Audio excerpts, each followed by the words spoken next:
여러분들 우생순이라는 표현을 들어보셨습니까? 우리 생애 최고의 순간의 약자입니다. 그리고 영화로도 제작된 적이 있죠. 이것은 2004년 아테네 올림픽 여자 핸드볼 팀을 소재로 한 영화 제목입니다. 우리나라 여자 핸드볼의 전성기라고 할 만한 그런 팀이었습니다. 그런데 성경에도 이와 같이 이스라엘 역사에 전성기가 있었습니다. 우리는 그것을 황금세대라고 부릅니다. 첫 번째 황금세대는 출애굽 이후 광야에서 나고 자란 세대를 이야기합니다. 이들은 광야에서 오직 하나님만 의지하면서 살 수밖에 없는 그런 환경에서 있었습니다. 출애굽해서 낮에는 구름 기둥으로 밤에는 불 기둥으로 인도함을 받았고, 물이 없을 때에 반석을 쳐서 물을 내셔서 그들을 먹이셨고, 또 음식이 없을 때에는 하늘로부터 만나를 내리셔서 이 세대를 하나님께서 먹이셨습니다. 또한 하나님께서 약속하신 약속의 땅 가나안을 점령하고 그곳에서 큰 민족을 이루었던 그런 세대였습니다. 두 번째 황금 세대는 사무엘과 함께했던 미스바 세대의 사람들입니다.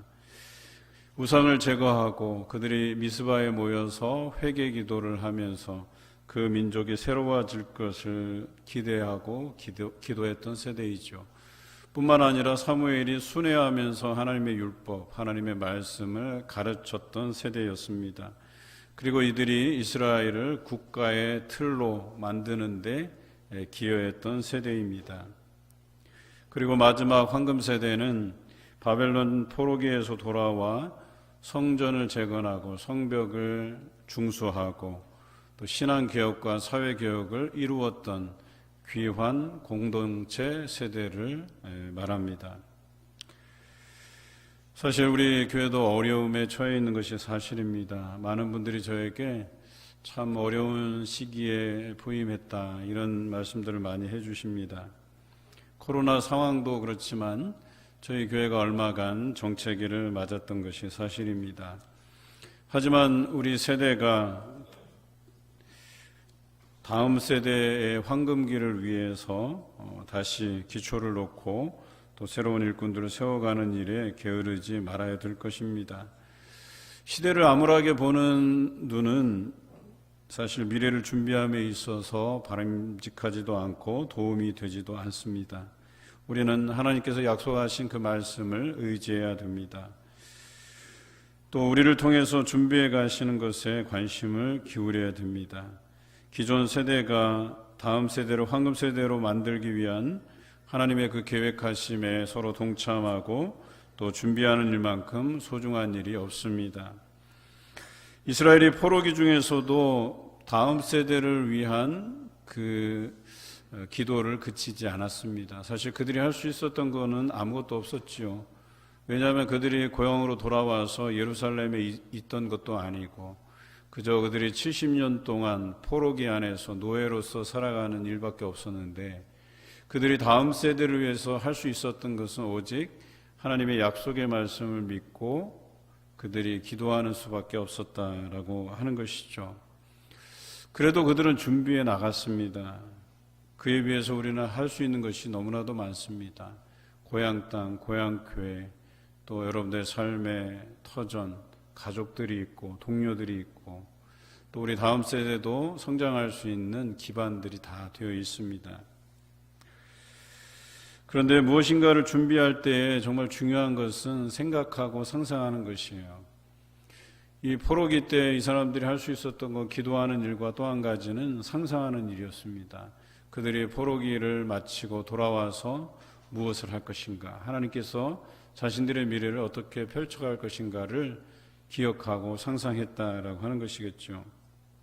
하나님께서 우리에게 주신 그 거룩한 상상력을 가지고 우리 교회가 나아갈 바, 우리 가정, 또 우리 공동체가 나아가 될 그 방향, 미래, 우리는 이것들을 생각하고 상상하는 것이 중요하다는 것이죠. 그리고 그 상상은 우리에게 약속하신 그 말씀을 기초로 한 상상이다라고 하는 것이겠죠. 여러분 여행을 많이 다녀보셨지요? 여행할 때 미리 검색하고 또 정보를 이렇게 얻는 것이 참 중요합니다. 그리고 여러분들이 떠날 그 여행에 대한 즐거운 상상을 하시죠. 어떤 일이 벌어질지, 또 어디에 묵을지, 어디에서 식사를 할지, 또 어떤 풍경을 만날지 여러분들이 상상하고 또 여행을 떠나서 그 상상한 이상의 것들을 경험하고 볼 때에 오는 이 만족감이 분명히 있으리라 생각을 합니다. 저도 사실은 미국에 다녀올 일이 있었죠. 그래서 그 졸업식 관계로 갔다가 졸업식에 참석하고 우리 가족들과 어떤 여행을 할까 이런 고민을 했었어요. 여러 정보들을 이렇게 입수하고 또 즐거운 상상들을 해갔죠. 물론 두려움도 있었습니다. 하지만 하나님께서 평생 우리가 한 번 갈까 말까 한 그 여행 가운데 우리를 위해서 무엇을 예비해 두셨을까를 생각하니까 그 두려움도 잠시고 우리에게 그 설렘의 기간이 있었습니다. 그곳에서 우리는 우리가 상상했던 것 이상으로 하나님께서 우리 가족을 위해서 준비하신 그 예비하신 것들을 충분히 누리고 왔었습니다. 오늘 본문은 우리 자녀 세대를 황금 세대로 만들기 위해서 우리가 현재 이 어려움 속에서 무엇을 준비해야 되고 또 우리가 어떤 약속의 말씀을 부여잡고 거룩한 상상력을 동원해서 하나님께서 꿈꾸게 하신, 생각하게 하신 그 거룩한 상상력을 우리가 해나갈 것인가, 그것을 보여줄 수 있는 귀한 말씀입니다. 미래에 대한 그 상상과 더불어 말씀을 굳게 붙잡게 되면 반드시 다음 세대가 황금 세대가 될 뿐 아니라 하나님께서 예비하신 복을 누려갈 줄로 믿습니다. 오늘 본문은 바벨론 포로기에서 돌아온 귀한 공동체에 대한 이사야의 예언의 말씀입니다. 이 이사야는 이스라엘이 곧 망할 것이고 하지만 또 이내 하나님께서 그 백성을 회복하실 것이다 라는 말씀을 주고 있습니다. 그들이 아수르의 침략으로부터 위기는 벗어났지만 그들이 우상을 섬김으로 인해서 하나님의 그 심판, 즉 바벨론의 침략을 받아서 망하게 될 것을 예언했습니다. 하지만 하나님께서는 예레미야 선지자와 이사야 선지자를 통해서 70년 포로기를 지나고 나면 다시 고향으로 돌아오게 할 것이고 하나님의 그 심판으로 끝나는 것이 아니라 그들을 다시 약속의 땅으로 돌아오게 하셔서 그들이 꿈꾸고 기도했던 것들을 이루게 하시겠다는 그 회복을 예언했습니다. 본문의 내용만으로 보면 참 희망적일 수밖에 없어요. 좋은 이야기들이 써져 있으니까요. 그들이 돌아와서 2배의 보상을 받게 될 것이고 또 하나님의 그 복받은 백성이라 칭함을 받을 것이라고 성경은 이야기하고 있으니까요. 또 자신들을 침략했던 그들의 재물을 우리가 가질 것이고 그들의 영광을 우리가 취하게 될 것이라고 말씀하고 있으니까요. 그런데 우리가 잊고 있는 한 가지, 바로 제가 언급해드렸던 70년 포로기라고 하는 이 고난의 세월을 보내야 한다는 전제가 있습니다.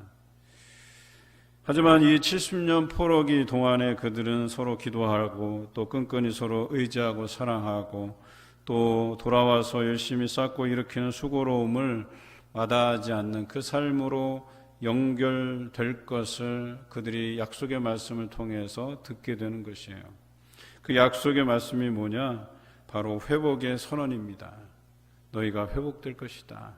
그리고 결국에는 그것으로 인해서 너희가 돌아와서 새로운 황금 세대를 이루어갈 것이다 라고 하는 이 약속의 말씀이라는 것이죠.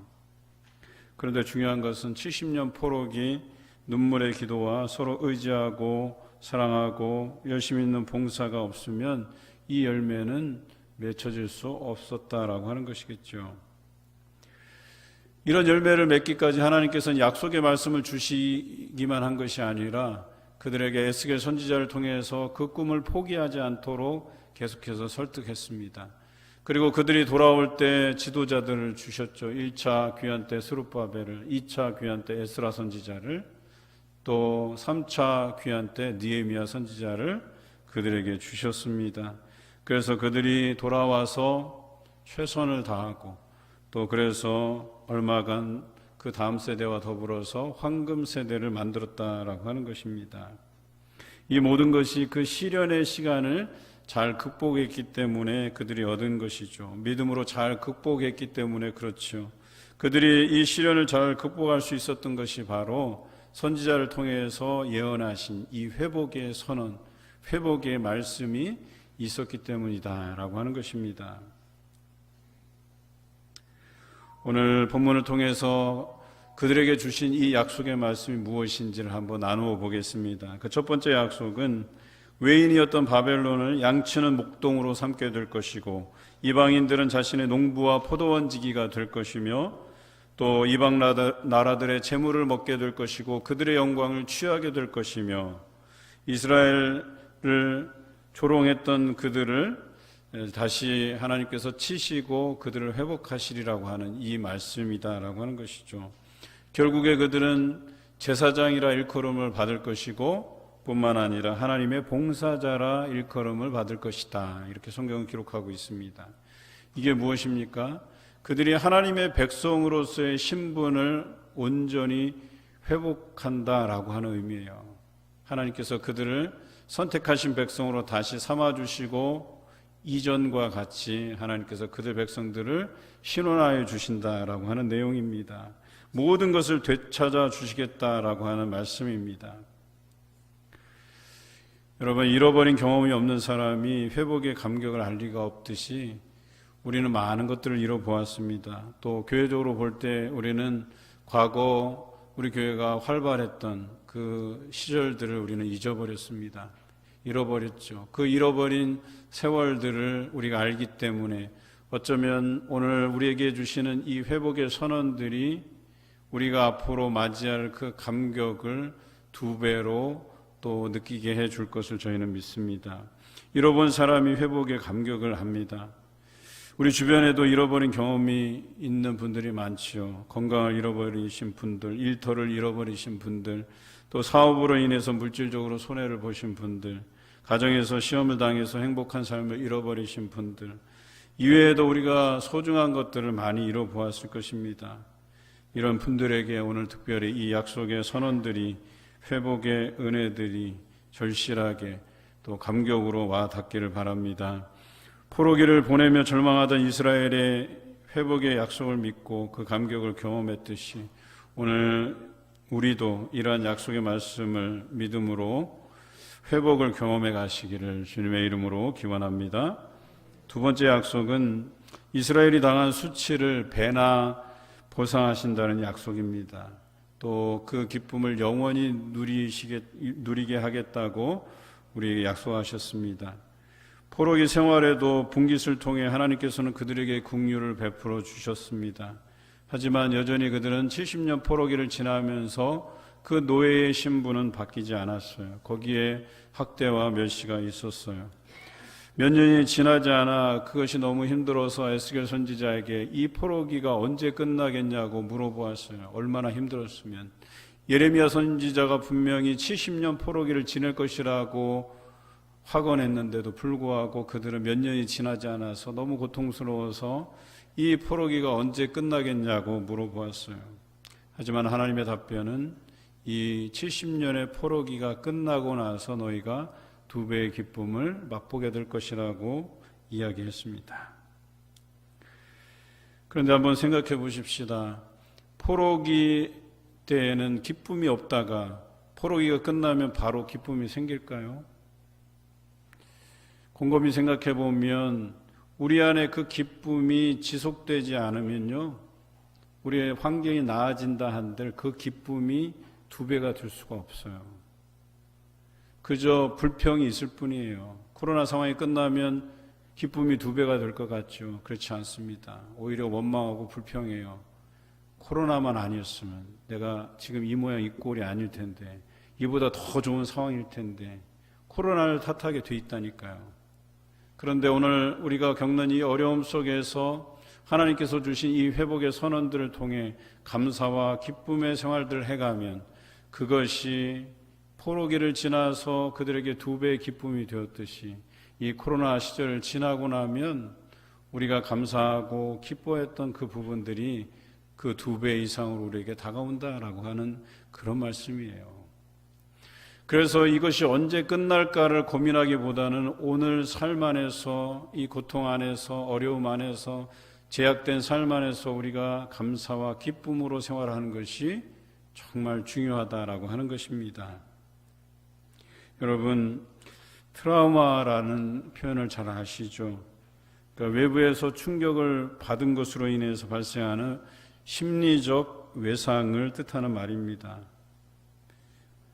그런데 이 심리적 이 외상이라고 하는 것이 보통 한 30% 정도는 그 상황이 개선되면 건강해지기도 하는데, 나머지 70%는 상황이 개선이 돼도 그것이 스트레스로 남아있다는 거예요. 상처로 남아있다는 거예요. 다시 말해서 우리가 이 어려움 안에서 그 고통과 또 그 어려움들을 겪게 되면 트라우마가 남게 되는데, 우리가 이것을 감사와 기쁨으로 받지 아니하면 그 트라우마 이후에 이것이 상황이 개선되더라도 트라우마에 시달릴 수밖에 없다는 거예요. 대부분의 사람들은. 그래서 오늘 우리는 약속의 이 말씀을 부여잡고 감사와 기쁨의 생활들을 해 나가는 것이 이 상황이 개선되고, 즉 포로기에 돌아와서도 그 기쁨이 배가 될 수 있는 거고, 우리의 입장에서 보면 이 코로나가 지나고 나서 우리가 기쁨의 생활들을 만끽할 수 있다라고 하는 거예요. 그런데 감사와 기쁨이 없는 삶, 그저 불평하고 이 제약으로 인하여서 누구 탓을 하는 사람들은 결코 코로나가 지나도 행복해질 수가 없어요. 기쁠 수가 없어요. 감사할 수가 없다는 이야기입니다. 하나님께서 주시는 이 회복의 선언은요, 정의로운 것이에요. 내가 비록 악한 세력으로부터 이런 억압을 받고 착취를 당하여도 하나님께서는 정의로우신 분이니까 이 상황을 개선시켜 주실 것이라 믿고, 오늘의 삶이 감사하고 기쁨의 삶으로 살아간다면 이 상황이 지나고 나면 언젠가 이 기쁨이 2배가 될 것이고, 원수들에게서 받은 그 수치를 하나님께서 배로나 그들에게 갚아주심을 우리가 경험하게 될 것이다 라고 하는 것입니다. 여러분, 정직하게 사는 것이 어리석어 보일 수도 있어요. 남들보다 더 열심히 봉사하는 것이 손해보는 것 같아도 오늘 말씀에 비추어 보면 우리에게 이것이 갑절의 몫으로 베풀어 주실 그런 하나님을 우리가 경험하게 될 것이다 라고 하는 것입니다. 그래서 결코 손해보는 것이 아니에요. 결코 어리석은 일이 아니다라고 말씀드립니다. 오늘 이러한 약속의 말씀을 믿고 하나님 앞에 정직하게 남들보다 더 열심히 또 감사와 기쁨으로 살아가실 때에 하나님의 그 갑절의 은혜를 경험해 가시기를 주님의 이름으로 기원드립니다. 세 번째 약속은 이스라엘의 자손을 문나라 가운데 여호와께 복받은 자손이라 인정해 주신다는 이 약속의 말씀입니다. 하나님께서 인정해 주신다는 거예요. 사실 이방 민족들에게 인정받는 거 그거 소용없어요.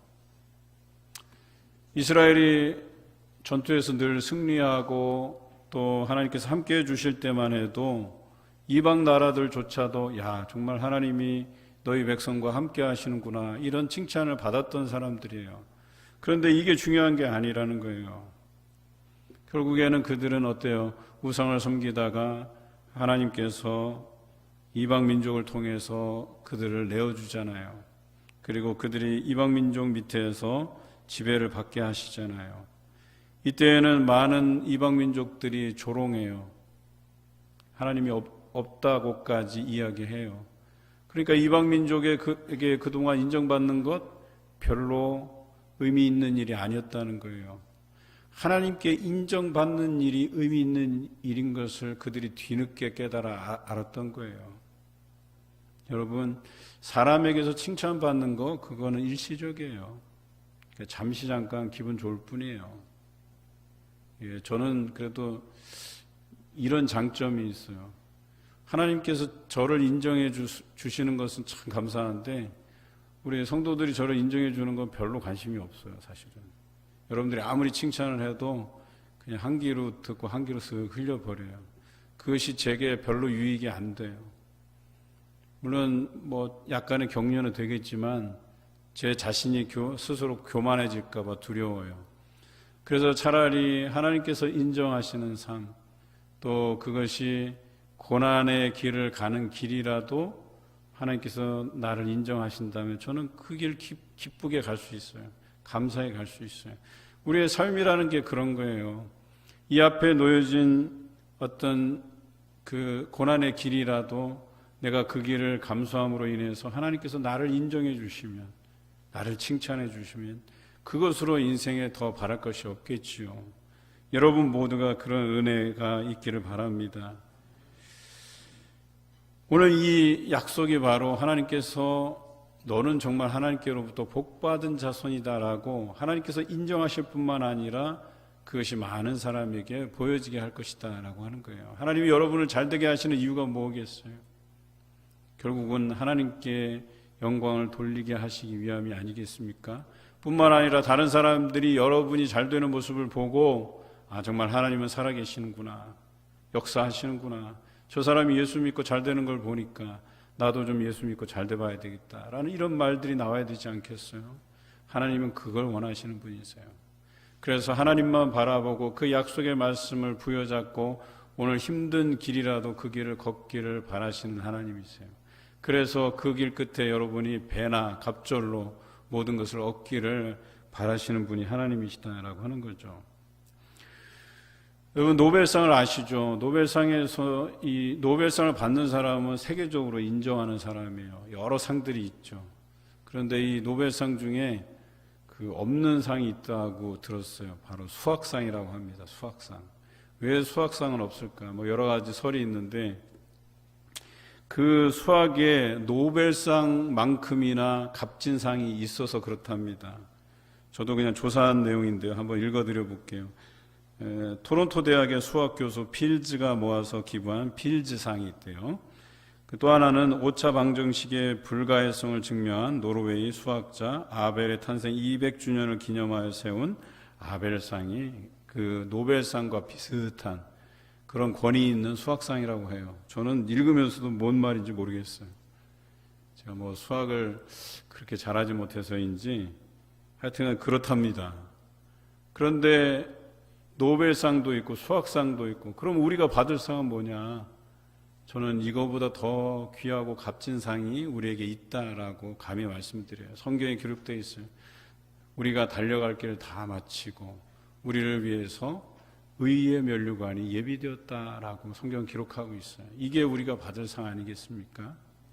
사실 이 상을 받을 수만 있다면 우리는 하나님께서 인정한 사람들 아니겠습니까? 과연 우리는 무슨 상을 향하여서 달려가고 있습니까? 하나님께서 예비해 주신 이 의의 면류관, 이 회복의 선언의 말씀을 부여잡고 오늘 고난 중에 있더라도 우리가 그 길을 인내하면서 걷고 계신가요? 아니면 다른 상을 받기 위해서 우리가 달려가고 계신가요? 저는 여러분들이 행복하기를 바랍니다. 적어도 하나님께 복받은 사람이라고 인정받기를 바랍니다. 교회와 성도가 행복해야 돼요. 하나님께 복받았다고 날마다 자랑할 수 있어야 됩니다. 봉산교회 성도인 것이 행복한 그런 한 해가 되시기를 주님의 이름으로 기원합니다. 이제 말씀을 정리하겠습니다. 이스라엘은 이 세 가지 약속 때문에 현재의 고난 속에서 다음 세대가 황금기를 맞도록 기존 세대들이 기초를 쌓고 무너진 기초를 다시 일으킬 수 있었습니다. 지금 세계의 거의 모든 나라가 코로나로 인해서 어려움을 겪고 있어요. 미래조차 알 수도 없고 또 전망할 수도 없어요. 그렇다고 우리가 미래를 포기할 수는 없습니다. 더 나은 미래를 위해서 무언가를 해나가지 않으면 안 되는 상황에 있어요. 더 나은 미래를 위해서 우리가 무엇을 해갈 것인지 고민하다 보면 결국에는 다음 세대에 초점을 맞추게 돼 있어요. 우리가 그 다음 세대가 황금 세대를 맞이할 수 있도록 그 기초를 놓아야 되고 그 기초를 쌓아가야 되고 무너진 것들을 일으켜 세워가야 된다라고 하는 것이죠. 여러분 모두가 이러한 기초를 쌓고 다음 세대를 다시 일으키는 일에 동참해 가시기를 주님의 이름으로 기원합니다.